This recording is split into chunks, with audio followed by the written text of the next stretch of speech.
that we divide 881 by 5 in a long division method. 5 times 1 is 5. On subtracting, we get 3. So now we put down this 8 and it is 38. 5 times 7 is 35. On subtracting, we get 3. So again we put down this 1 and it is 31. 5 times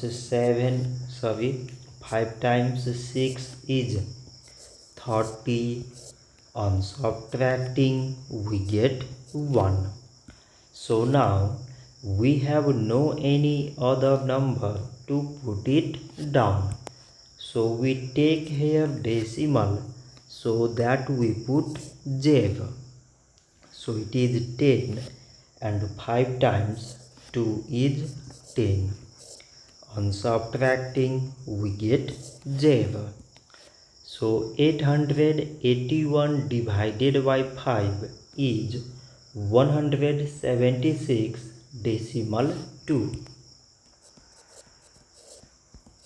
So this much for today and thanks for watching.